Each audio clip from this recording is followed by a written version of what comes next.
Ivan, step out here. You got a warrant for your arrest. Yeah, so it's for murder charges.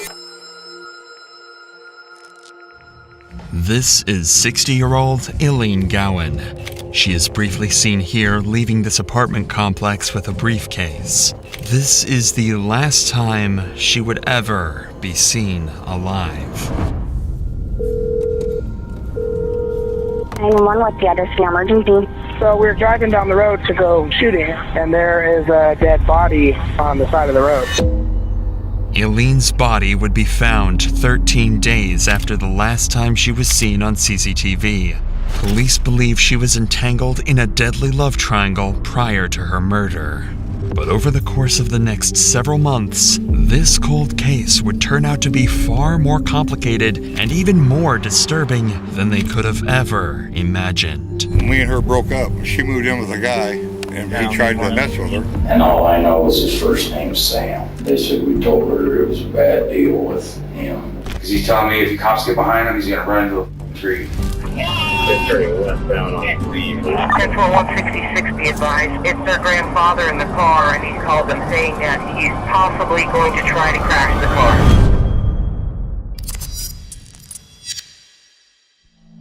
On February 13th, 2023, Eileen Gowan was seen leaving her longtime job at Sugar's Diner. She had just told her daughter over a text message that she was on her way to pick up some things from her friend Mike, who she had recently moved in with after breaking up with her ex-boyfriend, Sam Brammer, only a week earlier. Strangely, she would specify that her co-worker at Sugar's Diner would be the one to drive her there. However, as Eileen left her workplace, no co-worker would show up. Instead, strangely, her ex-boyfriend Sam would be the one to pick her up. Hours would go by, but Eileen would never show back up to Sugar's. The owner of the restaurant, Megan, would begin worrying as to where Eileen could have gone and started frantically sending her messages asking for her whereabouts. But oddly, she would receive a single message back saying, "Leave me alone, I'm done." This was very strange coming from Eileen, as she almost never texted, usually resorting to phone calls, and was often extremely responsible. Something strange was going on. The day would go by, and Eileen would never be seen. The following day, Eileen's daughter would file a missing persons report for Eileen to the Council of Bluffs Police Department, and an investigation began. Detectives would begin collecting CCTV footage from everywhere in the town to try and fully document where Eileen went the day of her disappearance. But this would be quite the lengthy process. So without anything to go by, police would start asking her family and friends. Apparently, after leaving her ex-boyfriend, Sam Brammer, a week earlier, she had stayed with her new friend, Mike Brockman, a man her family claimed had likely assaulted her the night before she disappeared. This shined a suspicious light on both of the men she was involved with, so police would bring in both Sam and Mike for interrogation and see if they could find any leads. Mike was a friend of Eileen's who met her at Sugar's and became very close over time. It was still unclear to officers what happened to Eileen. At this point, for all they know, she could have just gone MIA and taken a break from her stressful life. However, if anyone would have the clues as to where she went, it would be Mike. So basically, as you know, I talked to you on Monday, or Wednesday, I guess, was the first day I talked to you. I had received information from some of the family that you and Eileen were possibly in a relationship, or kind of sort of, she may live with you for a few days or a week or so. But if you could just kind of go before Monday, just kind of tell us how you guys know each other, how she ended up out there at your place, that kind of thing, and then we'll kind of move from there. She was a waitress at Sugar's, and I knew her from in there, and I talked to her before and stuff like that. Mm-hmm. And then she told me, I don't know, it was like on a Tuesday or Wednesday night, that she got kicked out and she needed a place to stay. I I said, well, you can stay at my place for a couple days. I think it was Friday. She called me and she said, I won't be coming back. She says, we're getting back together, her and her boyfriend. Mm-hmm. And all I know is his first name's Sam. I don't know anything else about him. Okay. And so I didn't see her. And then she called me crying on that Saturday night. And she says, oh, we got into it. Can I come out for a day? I said, you can come back out. But you got to be gone Monday because I can't have this. I'm single. I don't want anything like this going on. Two initial thoughts can be made upon hearing Mike's story. On one hand, it seems like Sam was back together with Eileen, so Sam would be a much stronger person of interest, as he'd likely been the last person to see her. On the other hand, Mike may have had a deep connection with Eileen, meaning if he learned she got back with her ex-boyfriend just days after moving in with him, he could have played a sinister role in her disappearance. But detectives plan to let Mike tell his side of the story before confronting him about the suspicious relationship. So I took her to work Monday morning. That'd been a week ago yesterday. Dropped her off at 5 a.m. And she was supposed to get off at, I don't know, she said 7 or 8. Her daughter was going to pick her up. She's going to go to her mom's and get her safe and take to her daughter's. And then she was supposed to come back to work at 2 o'clock in the afternoon. Well, then I get a phone call from the bar saying, hey, have you seen her? And I said, I haven't seen her, I haven't talked to her, nothing. Oh, she didn't show up for work. She didn't show up. I said, I haven't heard anything. And I tried to contact her and couldn't get a hold of her. So I sent her a text message and I said, all your stuff that's bagged up is going to be sitting behind the bar. You got to get it. I want it out of here. I don't want to mess with any more of this. And I never, since 5 o'clock that Monday morning, I'd never had any contact with her, phone, text, or anything. And then I didn't know anything till right before you called me that she'd come up missing. Okay. Mike would go on to claim that he never had any sexual relationship with Eileen and that she stayed in a completely different room to him while living in his house. However, detectives know more about Mike than he thinks, and with some information Eileen's close friends shared with them, they don't believe he and Eileen were just friends. Has anybody said anything to you that Eileen was saying anything about you? Have you heard anything about her making any statements about you and your behavior while she lived or was staying with you out there? No. So you haven't heard that she may have made a statement that you possibly assaulted her while she was out there? No. Okay. That statement was made to a couple people that you supposedly laid down on her bed with her and spooned her from behind. Is that? No. Can you tell me, is that any of that accurate? Any of those statements? I would not do that because, like I said, she was a loose cannon. And she's scared. I mean, I guess here's the deal. You're a grown man. She's a grown woman. You know, if there was any type of whatever contact between you that was consensual, there's absolutely nothing wrong with that. I mean, she was crying that first night she come out and I hugged her. Okay. But there was no sexual relationship, no asking for it or anything.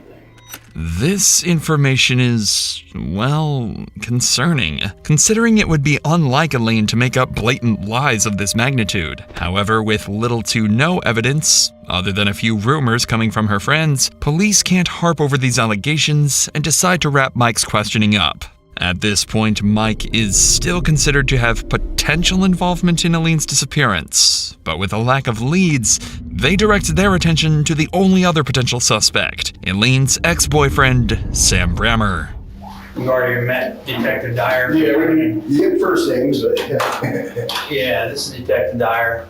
I'm the sergeant that you talked to on the phone. My name's Ted Roberts. I'm a sergeant. when I got on the phone with you, and you said that I was the last person to see her alive. Well, I didn't say that. Yep. I didn't say that. Yes, you did. Yeah. Yes, you sure did. I said you were the last person that saw her before she went missing. Sam wasted no time adding more suspicion onto his name. The phone recording shows that the detective never mentioned Sam being the last to see Eileen alive. Eileen has been missing for less than 48 hours at this point, so the fact that he's already alluding to the idea that she's dead is awfully disturbing. But this would only mark the beginning of Sam's unsettling choice of words during the interview. As you said that, I got the phone, I said, no, I want them to arrest me so I can have a lawyer. Yeah, no. Yeah, I think you misheard me there. I got it recorded. I'll have to go back and listen to it. But yeah, I'm pretty sure that's not what I said. But I mean, basically we got a crazy deal here where, Eileen is evidently, per family and everything else, she's never done this kind of thing before. She's never just, took off and gone. They all know What she does is she comes to me, she's moved in with me 4 or 5 times. But usually when she moves in with me, she stays away from home. Yeah, because they said they talk every day. The daughter and her talk If they every need day something, on the something. phone or whatever she says. Yeah. If they need something, then they'll get a hold of her. Okay. Just like when she got arrested for the DWI, she went to jail, they finally bailed her up. What'd they do? They took her and dropped her off at the bar. Okay. And she was homeless. Okay. If you could, I just need to know what went on Monday morning. What happened Monday morning with you? She texted me Okay. and wanted to know if I would come and get her because one of her friends supposedly was supposed to come and get her and supposedly ran out of gas. So, Did she tell you the friend's name or? Okay. so I got there and I said, I'll be there in a minute. She goes, don't come inside. I don't want Megan to know that we're back or you're with me. I said, okay. And I pulled up, she gets in the truck. We take off, run out to this, supposedly the one that tried to do something with her. And dropped her off there. Then I left. And then wasn't too long after that is when she called me. I think she was at my house knocking. See, you can't get in my apartment building unless you have a key to get in. But I think she was knocking on my window. I didn't look, I didn't care. I just wanted to lay down and take a nap. That's when she texted me, wanted to know if I could talk to Emmy about letting her move back in because this guy, now that's true. When? That night. The night before Monday? The night before Monday, yeah. Okay. And I don't know if that was true or not. I don't know if she was just saying that to get me to take her back or what. I don't know. This statement adds more weight to Eileen's allegations towards Mike. If Mike did do these things to Eileen, then moving out and staying with Sam would be completely logical. On top of his statement, what Sam is about to reveal to detectives will make the allegations much harder to dismiss and place all the suspicion back on Mike. And she says, please talk to Emmy, see if I can come back home. He me last night. Sam, I love you. I promise I'll quit drinking. Please give me another chance. Then she says, I'm hanging out with her. And this was at 122. What's it say? And it says here, I'm hanging out with a friend. I will get a hold of you later. I'm not going to work. I'm not She was going back supposed to to be work. back at 2, right? I think 2 or 3. Yeah, I okay. can't remember. Okay. And then to go to work, go back there, they treat me like shit. And then she says, you've seen it. They have. I mean, but I can't say nothing. And then and I said, why are you telling me? Why didn't you tell me this earlier when I was talking to you? You're drunk. You're drunk, ain't you? Be honest. That's why I can't do this no more.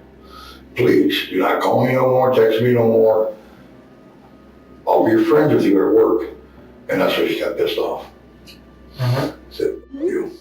Based on these texts, it really seems like Eileen's disappearance was just a way for her to take a break from her traumatic life. If the allegations are true and her ex-boyfriend refused to give her a place to stay, well, then running away for the time being is completely reasonable. Sam's story seems solid so far, but there's one tiny detail that just doesn't quite add up. And this detective has just picked up on it. But you said you dropped her off in front of Mike's house Yeah. and you watched her walk into the... All she did was she got out and then she walked in front of the truck, and she walked in front of the truck. I went and turned around, and that's when I left. Okay, so you didn't see her get in the house, anything like that? Mm-hmm.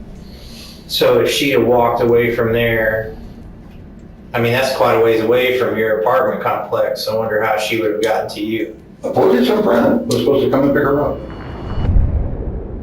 Sam claims the day of Eileen's disappearance, he drove her from her workplace at Sugar's Diner over to Mike's house to get her belongings. After that, he drove off, assuming she was to be picked up by one of her friends. Fortunately, police can easily cross-reference these claims using surveillance footage. At this point, the majority of the CCTV camera footage has been obtained from the day of Eileen's disappearance, so detectives quickly wrapped up Sam's interview so that they could further investigate his claims. Additionally, the detective would apologize for assuming Sam's earlier word choice was suspicious. After nearly 48 hours of compiling the surveillance footage from around the town, officers managed to put together a complete timeline of Sam and Eileen's car ride.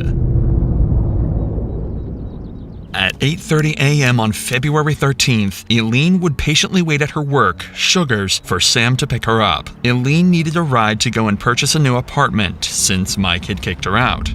She would tell her boss and daughter that a friend was picking her up because she didn't want anyone to know her and Sam were back together. Eileen and Sam would first drive to her mother's apartment, Dudley Courts. She would be seen carrying a suitcase-like object out from her mother's apartment, then leaving with it. This would turn out to be a safe containing $1,200, which she had planned to use as a down payment for an apartment. At 9:30 a.m., they would drive directly to the Sherwood apartment complex to purchase the apartment. However, the complex happened to be closed, so they were unable to purchase anything. This is where the timeline starts to deter from Sam's claims in the interrogation room. From 9:45 to 10:30 a.m., Sam's car can be seen driving all across town. He went in multiple circles and even made a quick stop to Burger King at 10:30. However, he never drove Eileen to Mike's house like he had claimed. In fact, Sam's car can be seen driving in the opposite direction to Mike's house the entire morning. This is concerning, but it would only get worse. For the next 2 hours, Sam's truck goes off the grid. It's completely unknown where he went, and no CCTV cameras had managed to capture his location. Luckily, at 1 p.m., his truck would appear back on the same streets he circled on for hours that morning, and eventually, he would make his way back to his own home at the Cottonwood apartment complex. But things were different in all the recordings past 1 p.m. Eileen was no longer with Sam. Cameras had clearly captured that Sam was nowhere near Mike's house the entire day, so why would he feel the need to lie about where he dropped Eileen off? This footage paints Sam out to look awfully suspicious.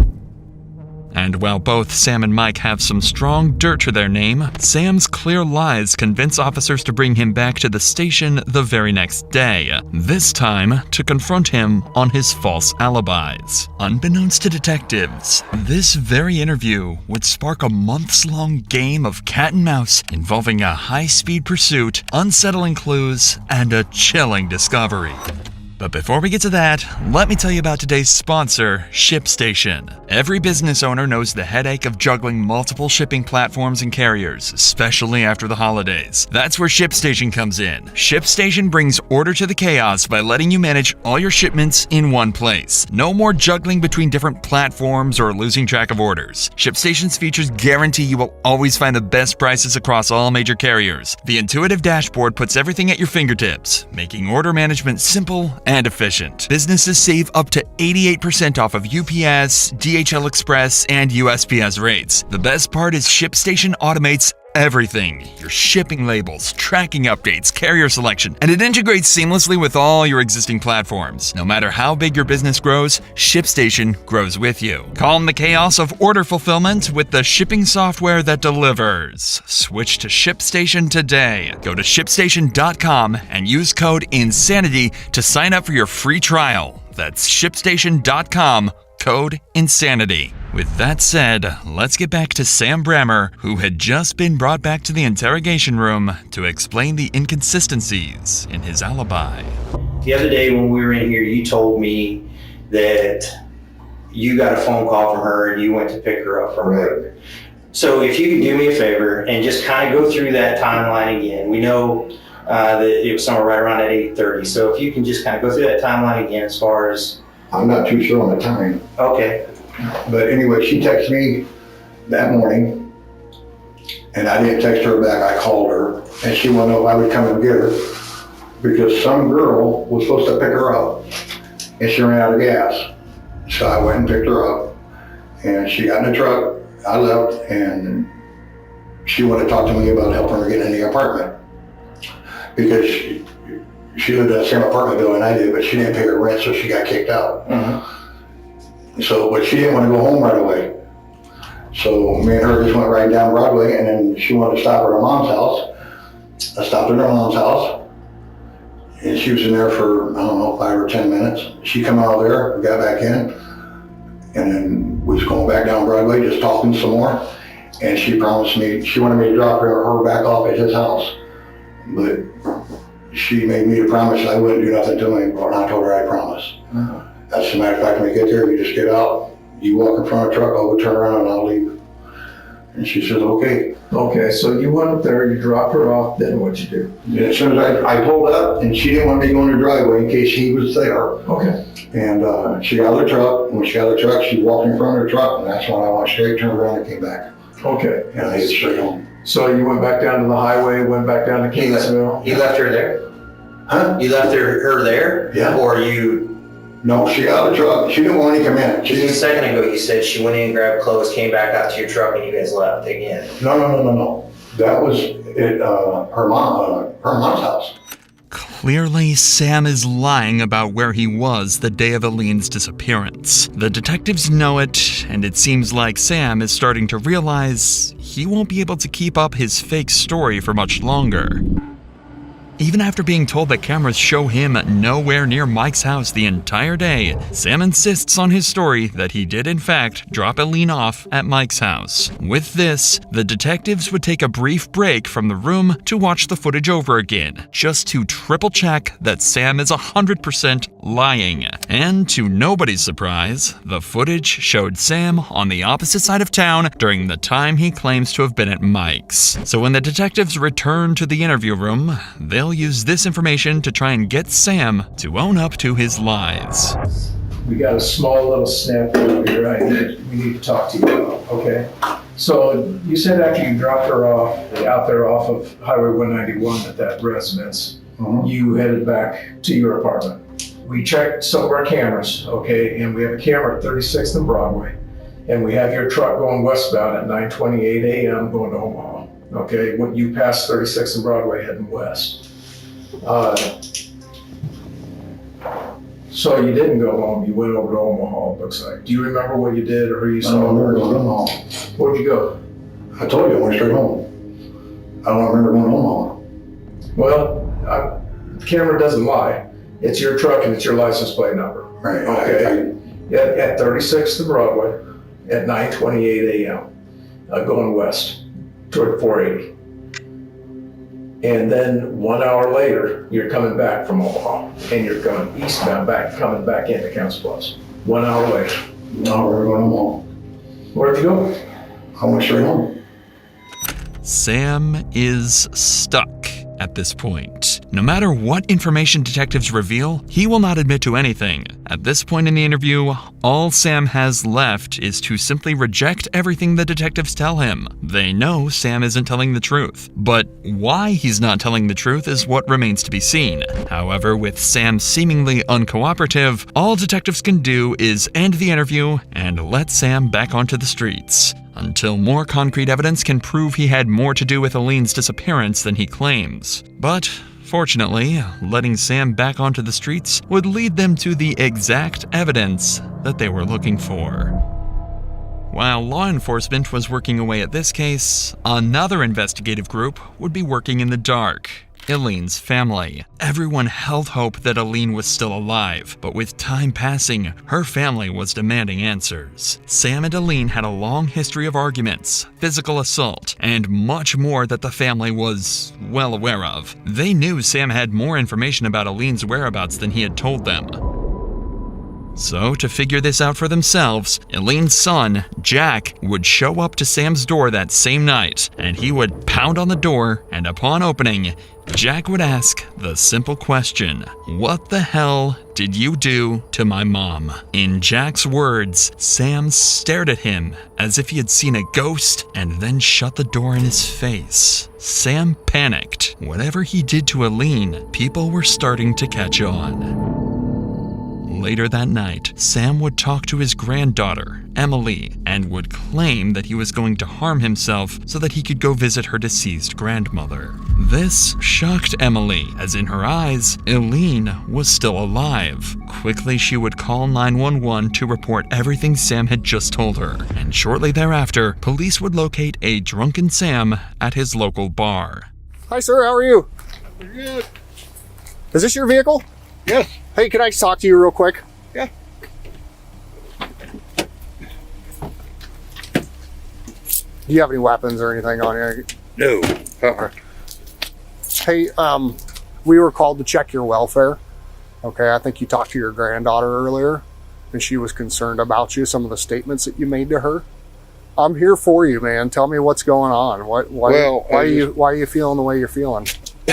My girlfriend, it was like a week ago, me and her broke up. She moved in with a guy, and apparently he raped her. What's his name? The only thing I know, he goes by Mike. Me and her broke up. She didn't have a place to go. She moved in with him. She told me Friday that he tried to mess with her. So I called my son and see if she can move back in, because he kicked us out.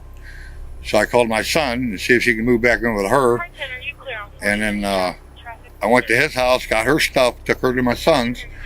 And then the next morning we went to work, and then she went right back to him. So I don't know. So what comments did you make to your granddaughter that would be concerning this evening? I just told her I'm going to go out and have a couple of drinks, and I love her. That's it. Okay, did you mention something about seeing Grandma tonight? What's that? Did you mention something about seeing Grandma tonight? No.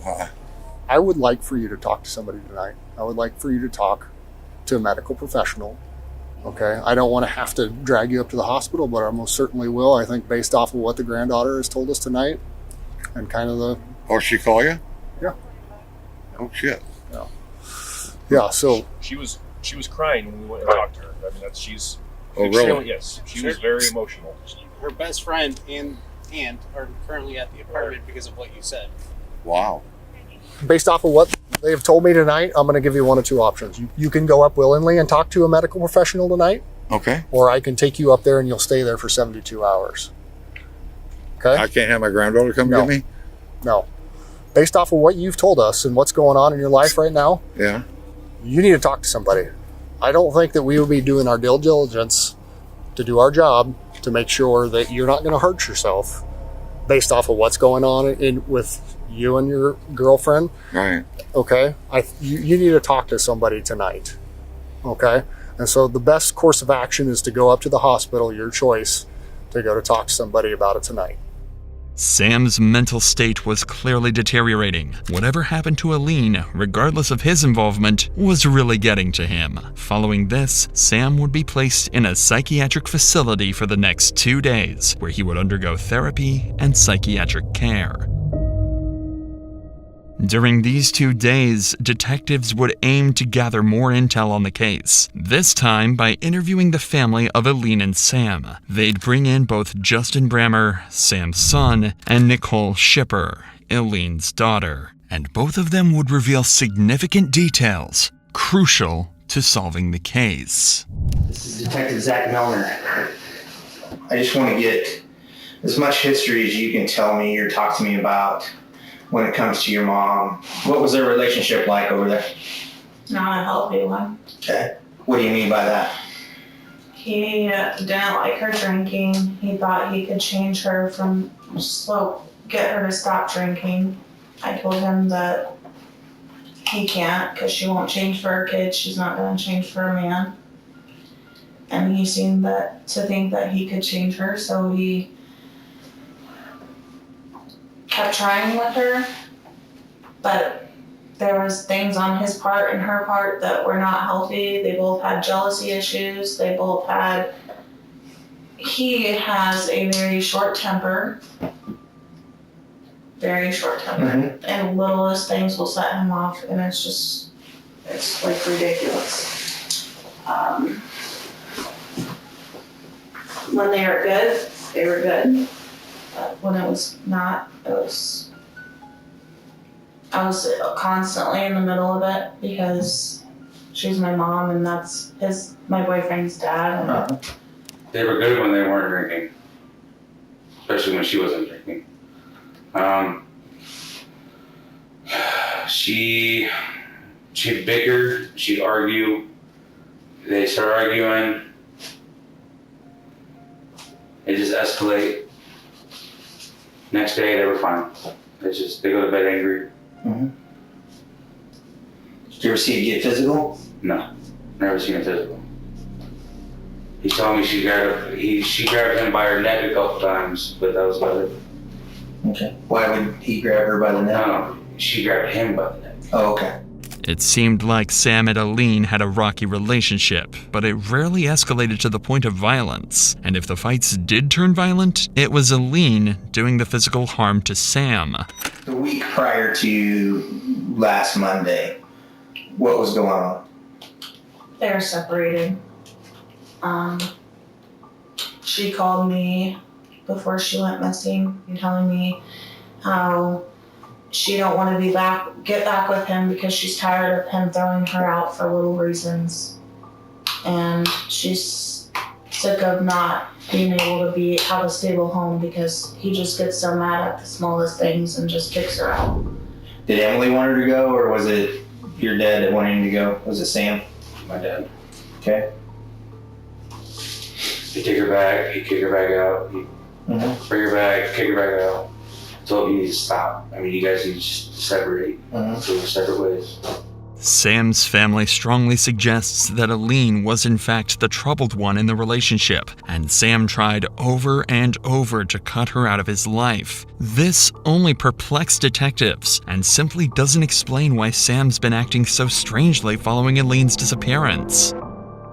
2 days after these interviews, Sam would be released from the psychiatric facility. Fortunately for Sam, no new leads had come out regarding Aline's death, meaning he could finally have some peace for the first time in the last week. Or so it would seem. Because on February 21st, the same day Sam was released, he would go to Walmart to restock on alcohol. However, right as Sam was about to get in his truck and leave, an off-duty officer spotted him and decided to ask some questions related to Aline. Hesitantly, Sam asked to move his truck, and then he would talk to the officer. But the moment he got into his car, Sam would slam on the pedal, nearly hitting the officer, and floor his truck down the road, flying past pedestrians. The cop would jump in his car and begin chasing Sam, who would only pick up speed as he ramped up to over 100 miles per hour down the peaceful roads of Rexburg, Idaho. He's turning westbound on C. He's eastbound on A from 28. If that deputy's in the white Tahoe, he can light it up. He's approaching him. The chase continued for multiple minutes, but it became clear to officers that Sam had no plans of slowing down. So the chief officer radioed in to call the chase off. Shut it down. Shut it down. Sam had just successfully run from the police, and while he was having the time of his life, this chase obviously made things much, much worse for Sam. Not only was he now highly suspected of murder, but is also wanted for evading arrest and reckless driving. A couple hours after his escape, he would simply return back to his apartment as if nothing had ever happened. Ironically, this would actually postpone Sam's arrest, as more officers assumed he would be hiding in a more clever place, and searched around the town instead of checking the Cottonwood apartments. In fact, the entire day would go by, and officers had no trace of where Sam could have gone. But the fun would only last for a day, and the pressure must have gotten to Sam, as the next morning he would turn himself in to police. Sam would be charged with eluding and reckless driving and would be placed in the Potawatomi County Jail. However, Sam would only spend one night in the county jail after being bailed out by Emma Lee. So by the grace of a miracle, yet again, Sam Bremer was back on the streets. During this time, Sam would go to the bank and hand them a large stack of cash to deposit into his account. This wad of cash would come out to be approximately $1,200, the exact amount found in Eileen's safe that she had the day of her disappearance. Additionally, Sam would drive his truck over to the scrapyard. He would ask to fully dispose of it, crushing it to pieces, and even shredding it after. To make sure this got done, Sam would meticulously watch the entire hour-long process, ensuring his car was turned to dust. It couldn't be more obvious that Sam had something to do with Eileen's disappearance. The lies to detectives, the disturbing comments to Emma Lee, running from the cops, cashing in Eileen's safe money, and now shredding the only potential piece of evidence he had left. On top of all of that, detectives had looked into the claims involving Mike Brockman and discovered that Mike was at work all day at Omaha, Nebraska, nowhere near Sugar's Diner where Eileen was last seen. All of that leaves Ivan Sam Bremer as the final suspect. But with no direct evidence, all law enforcement could do is wait until new clues came their way.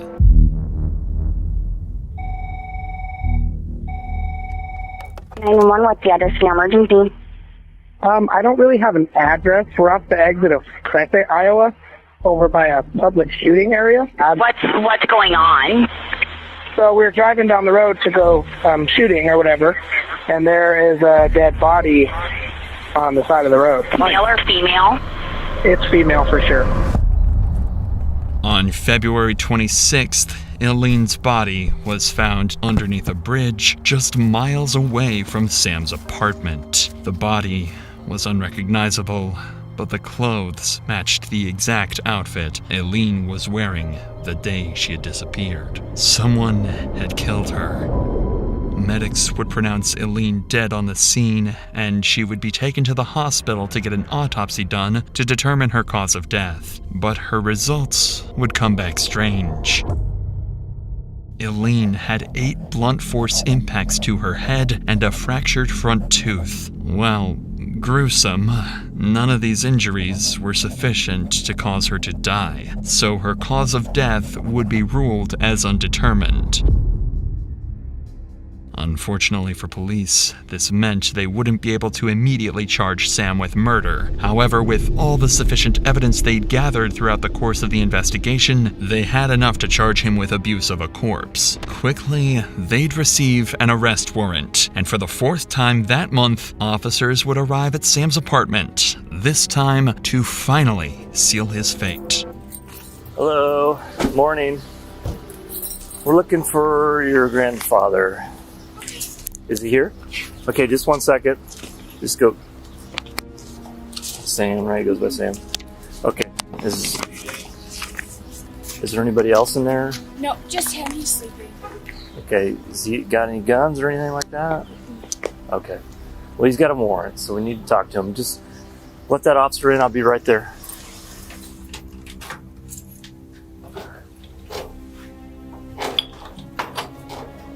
Ivan! Step out here. Show us your hand. No. No. Hey. Okay. Come here. You got a warrant for your arrest. I'll let you smoke that if you just. Let me put it up. Just no. Oh, you can smoke it. All right. All right. Get my shoes? Yeah, we'll get them. You're not. Yeah. We'll get them. I'll put What am I arrest for? Huh? What am I arrest for? I'll explain it here in a minute. All right. Step second. Use of a corpse. What the fuck? Okay, he'll be Pot County. He'll be able to call you in a little bit. Thank you. Okay. Sam's games had finally come to an end. Sam would eventually go to court for the murder of Eileen Gowan. Forensic pathologists would spend weeks investigating Eileen's death, and eventually, they would discover zipper marks on the neck of Eileen, signifying that she was strangled to death, likely by Brammer. This pile of circumstantial evidence seemed to be enough for the jury, and on November 17, 2023, Ivan Samuel Brammer was charged with second-degree murder, abuse of a corpse, and theft. He was sentenced to 65 years in prison.